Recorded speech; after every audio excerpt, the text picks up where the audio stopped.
అంటే కామన్‌గా చాలా సినిమాలు, పెద్ద సినిమాలు గానీ, చిన్న సినిమాలు గానీ, ఒక కమెడియన్ డేట్ దొరక్క పోస్ట్‌పోన్ అయ్యే సందర్భాలు చాలా చూస్తున్నాము. మీకు గూడా ప్రాక్టికల్‌గా కొన్ని ఎక్స్‌పీరియన్స్ అయ్యుంటది. కానీ ఈ కమెడియన్స్‌ని ఈ ప్యాడింగ్ తోటి ఇలా సినిమా చేయటం కొద్దిగా రిస్క్ అనిపియలేదా? అంటే రిస్క్ అనిపించిందండి. అసలు వర్కౌట్ అవుతదా? అవ్వదా? అసలు టేక్ ఆఫ్ అవుతదా? లేదా? అనేది డౌట్, క్వెషన్ మార్క్ మాకు ముందు నుంచి ఉందండి ఇది. హ్మ్. ఇది ఎప్పుడో మేము ఏప్రిల్, మేలో అనుకున్నాం ఈ సినిమాని హ్మ్. చేద్దామని చెప్పేసి. సో మేలో అనుకుంటే అది ఆ టైంలో డేట్స్ అడిగాము. మొత్తం మాకు ఒక 50 డేస్ ప్లస్ కావాల్సి వస్తుందని సత్య గారిని అడిగాం. హ్మ్. అయితే ఆయన అన్నాడు, 50 డేస్ ఇవ్వడం కష్టమవుతుంది, నేను కొంచెం over a period of time నేను దాన్ని స్ప్రెడ్ చేస్తాను అన్నాడు. Over a period of time spread చేస్తే ఎట్లా కుదురుతుంది? వర్కౌట్ కాదు, మాకు బల్క్ డేట్స్ కావాలి, నువ్వు ఇస్తానంటే ఈ సినిమా చేద్దాం, లేదంటే లేదు అని క్లియర్గా చెప్పేశానండి నేను. హ్మ్.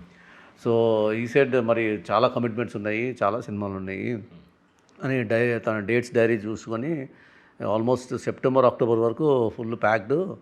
ఈ ఈ 5 మంత్స్లో కూడా మీకు ఒక 20 డేస్ అంత ఇవ్వగలుగుతాను నేను అప్రాక్సిమేట్గా, దానికంటే ఎక్కువ ఇవ్వలేను అన్నాడు.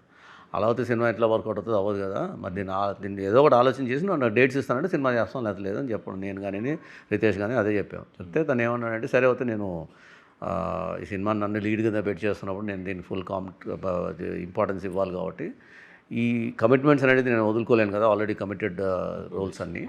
సో ఇప్పటి నుంచి ఫర్దర్గా మూవీస్ నాకు ఏం ఆఫర్స్ వచ్చినా నేను యాక్సెప్ట్ చేయను. So that way I will become free from November onwards. మీరు నవంబర్ నుంచి పెట్టుకోండి, ఇంకా నాకు వేరే సినిమాలు ఏమి ఉండవు. ఒక్క సినిమా మటుకు ఉంటే ఉండొచ్చు త్రివిక్రమ్ గారిది, అది ఏదో సెప్టెంబర్ అక్టోబర్లో స్టార్ట్ అంటున్నారు. అది వస్తే మటుకు కొంచెం మధ్య మధ్యలో కొంచెం డిస్టర్బెన్సెస్ అయ్యే ఛాన్సెస్ ఉంటుంది.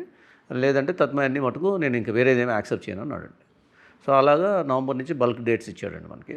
లక్కీలీ, ఫార్చునేట్లీ త్రివిక్రమ్ గారి సినిమా కొంచెం డిలే అవ్వడము, సో ఆయన స్టార్ట్ అయ్యే టైంకి మా సినిమా అయిపోవడము, అలానే కాంబినేషన్ డేట్స్ ఏదైతే ఉన్నాయో సత్యాకి వెన్నెల కిషోర్ మధ్యలో కాంబినేషన్ డేట్స్లో కూడా ఒక 2 రోజులు డిస్టర్బ్ అయింది. అది కూడా సెట్ చేసుకున్న తర్వాత మళ్ళీ సబ్సిక్వెంట్ కాంబినేషన్ డేట్స్ ఇంకా తత్మ ఆర్టిస్టులు అందరూ మనకి బాగానే దొరికారండి, ప్రాబ్లం లేకుండా అనమాట. సో అలా ప్లాన్ చేస్తే ఈ సినిమా మాకు అంటే ఒక విధంగా అలా ప్లాన్ చేయడం వల్ల ఫాస్ట్ కూడా అయిపోయింది సినిమా.